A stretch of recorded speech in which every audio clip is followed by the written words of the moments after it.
Selam aleikum të nderuar ndjekës të portalet të Mejlisit të Bashkisë Së Ulçinit. Ne me lejnë Allah të fuqi plot vazhdojmë emisionet tona personalitetin e Mejlis. Ky është emisioni ynë i fundit, podcasti ynë i fundit para këtij muaji të bekuar të Ramazanit. Sonte kemi musafir hoç, mirë se të muçë, mirë se na erdhët. Selam aleikum.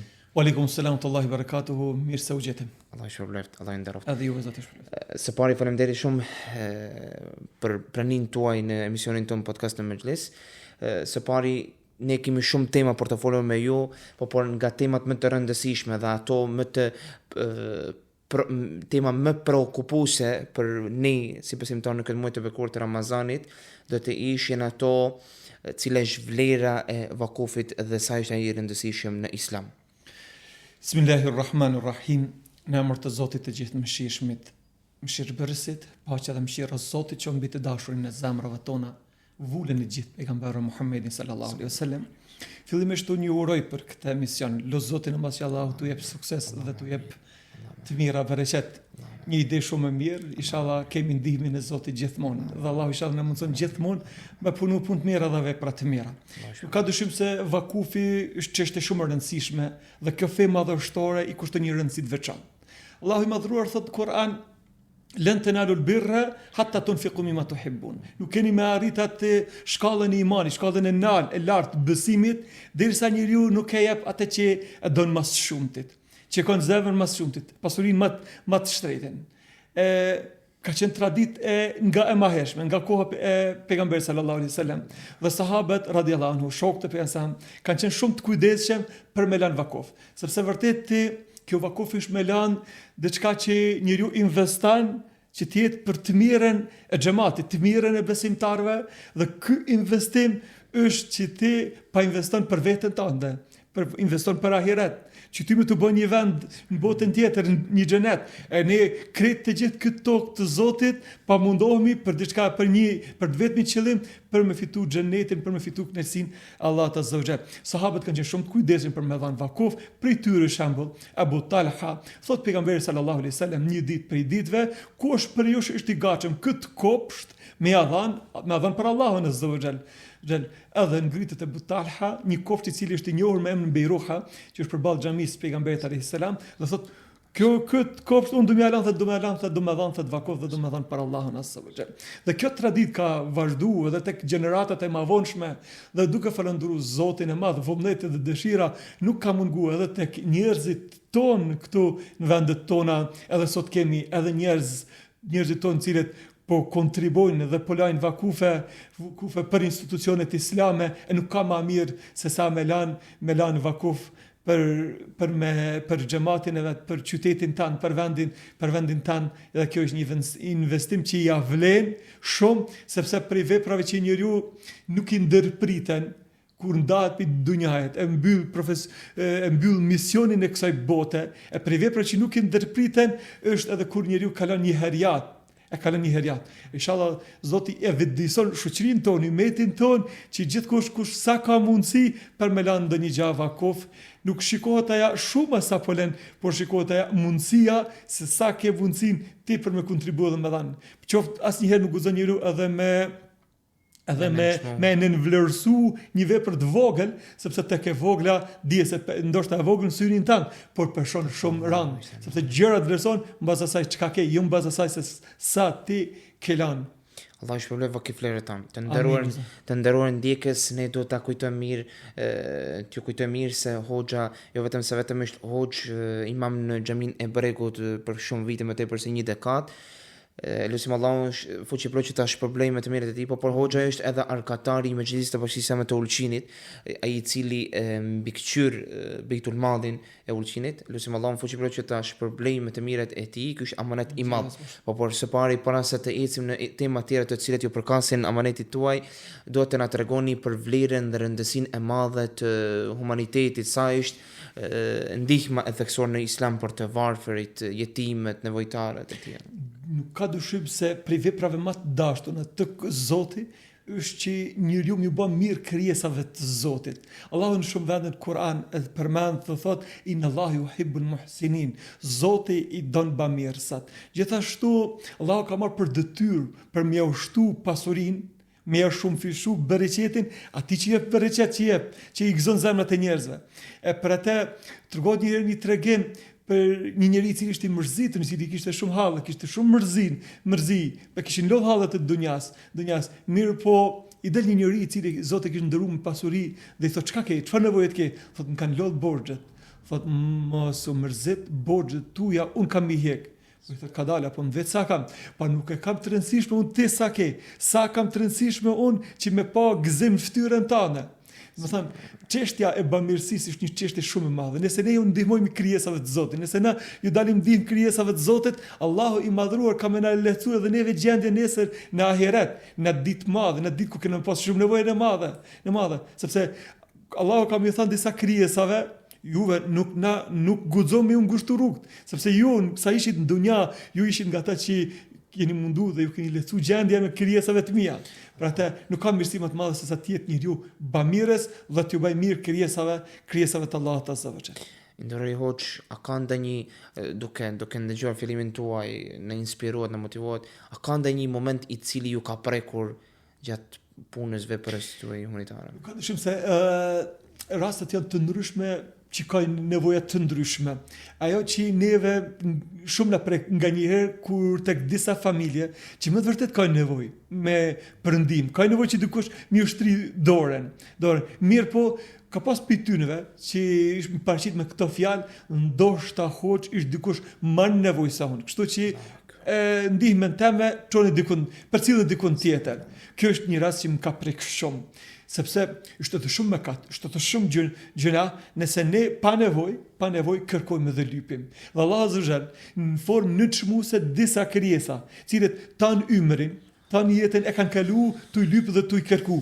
Pra, siç ka në hadith e pesam, që kur të ringjallën kanë mori ngjall pa lëkurë në fytyrën e vet, me rreshna, si shenjë nënçmimi, sepse tan kur vesh tu lyp. A disa kanë vërteta është se disa kanë bë edhe këtë edhe profesion lypjen, kërkimin.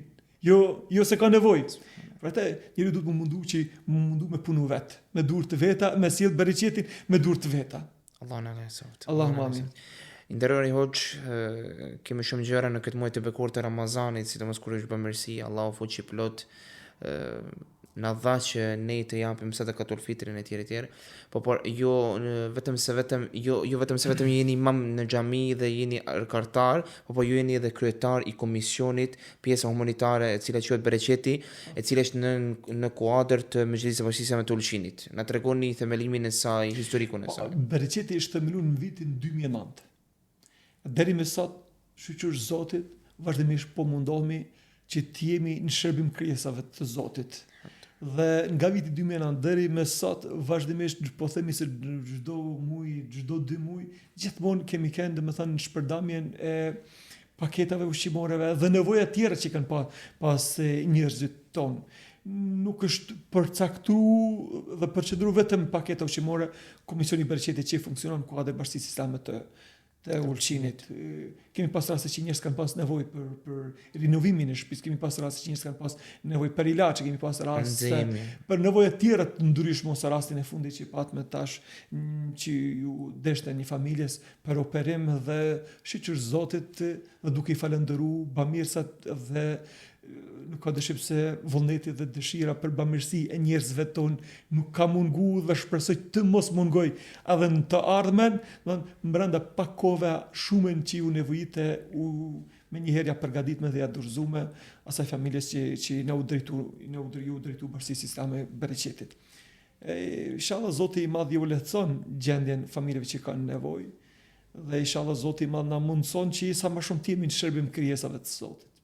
Se me të vërtet kjo është një amanet, është një përgjegjësi, si edhe këtë amanet mundohemi me kryq sa më mirë dhe unë nuk kemi vetë, unë nuk kam mundësi këtu, por kemi edhe anëtarë të tjerë dhe njerëz të tjerë që janë të palodhshëm dhe të gatshëm për me ndihmu dhe për me kontribu dhe me kanë shërbim krijesave të Zotit. Unë dëshiroj dhe t'i falenderoj gjithë anëtarët, gjithë ata që kontribojnë dhe vazhdimisht kontribojnë dhe na ndihmojnë për t'u ndihmuar krijesave të Zotit, njerëzve tonë. Ne duhet t'i kujtojmë ndjekësit tanë se ju këtë punë apo këtë amanet, këtë mision të cilën e keni marrur si kryetari i komisionit, ju punoni vullnetarisht. Duhet ta kujtojmë mirë. Ju në ditën e xumah para 2 ditëve ju keni mashallah keni bërë një aksion të madh në bashkëpunim me shihatin e tjetër, po keni nda paketa domethënë njerëzve të cilë kanë nevojë.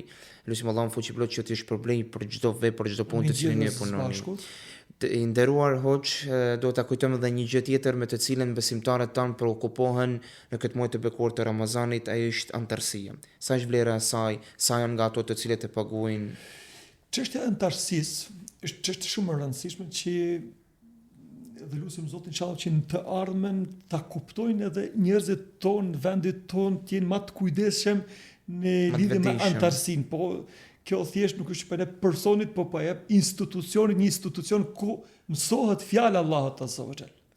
Institucioni i cili ka ekzistuar para nesh dhe ka me ekzistuar edhe mas nesh, do të jetë i gjallë derisa të ekzistojë këtë dynja. Andaj antarësinë që e ka vu si rregull Bashkia Islame nuk është një shumë që është e vështirë mi boball, një shumë vjetore që kushton rreth 30 eurosh. 30 euro. Andaj unë bëj thirrje dhe apel tek gjithë qytetarët tonë që atë për antarësinë e cila nuk paguhet për person, paguhet për shtëpi.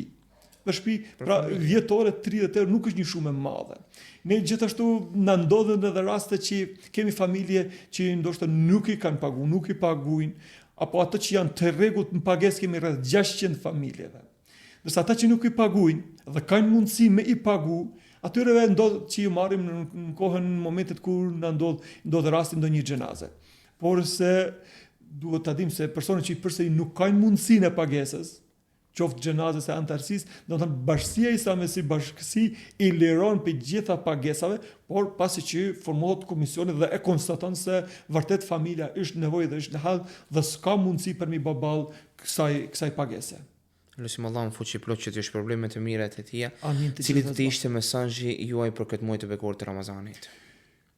Lut Zotin e Madh që Allahu më na mundsu që me shfrytzu këtë muaj madhështor që është për muajve ku gjithë besimtarët anë dhe mban botës e presin me gëzim me mall, është një muaj ku bëhet gara në punë të mira dhe në vepra të mira. Allah inshallah na mundson që me agjeru sa më mirë. Allah inshallah na mundson që me fitu sa më shumë nga ky muaj madhështor. Se vërtet Ramazani është një muaj i veçantë që na ndoshta nuk kena aftësi me tregu sa ka vlerën ky muaj Ramazan. Për atë Allah azza wa jalla thotë se është hadith kudsi, fjalët e Zotit thotë agjerimi është i jemi. Unë disa shpërblej për të. Andaj jemi në prag të një muaji që luten për ty me laqet Allahut azza wa jalla. Jemi në prag të një muaji që shpërblimi nuk ka shpërblim tjetër vetëm se xhenetit. Pra jemi një muaj ku zbukurohet xheneti për neve. Andaj mundoju i dashur agjërues që këtë muaj ta agjerosh sa më mirë. Mundoju që edhe mendos pra të kesh plan dhe të kesh projekt, program çka do të arriti me Ramazan. E nuk ka dyshim se qëllimi i arritjes në këtë muaj madhështor duhet të jetë për çdo besimtar, wa ajiltu ilayka rabbi litarda.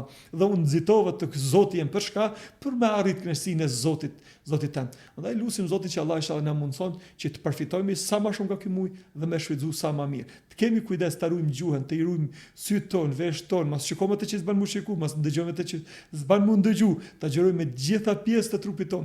Mundohemi që zemrën tonë ta pastrojmë, mos kemi urrejtë ti hedhim anash ata. Kjo jetë është e shkurt për të gjithë neve. Gjithë ne në këtë dunja jemi musafer, jemi udhëtar, jemi të përkohshëm. Andaj nuk ja vlen na për këtë dunja me majt huqe, me majt inate, sepse pe veprave që nuk ngritën të Zoti, që nuk ngritën janë ata vepra që për atë që majnë njerëzit që majnë hoq, që majnë inat mes vetë. Andaj ti pastrojmë zemrat tona, ti bashkojmë zemrat tona dhe të afrohemi me njëri tjetrin. Sepse e kemi përmendur shumë herë dhe më herët, shembull në atë se Zoti natën e mesme të muajit Shaban të gjithë njerëzit e fal përveç 2 kategoritë njerëzve. Ata që kanë bërë shirk Zotit dhe ata që majnë huqe e dhënime. Dhe inshallah ky muaj shkak edhe sebeb që na kena mi forcu lidhjet tona me Zotin ton. Allahu na fal, Allahu na mëshiroft, Allahu na mundsoft që me arrit sa më shumë Ramazane. Dhe falenderojmë Zotin shumë dhe lutim Zotin që na mundsoj ta arrijmë këtë muaj madhështor. Allah i shpërblet, Allahumma amin. Ne bashkëngjitim me dua lutje të Allahumma amin. Të nderuar ndjekës, neve na mbeten edhe 3 ditë deri tek Teravia e parë apo 4 ditë deri tek dita e parë e agjerimit. Lutim Allahun fuqi plot që ky muaj i bekuar i Ramazanit vetëm të jetë muaj i ndryshimit, muaj i përmirësimit. Lutim Allahun fuqi plot që këto podcaste, këto mexhlise tona apo këto emisione tona vetëm të jenë motivim për të mirë dhe në të mirë. Assalamu alaikum wa rahmatullahi wa barakatuh.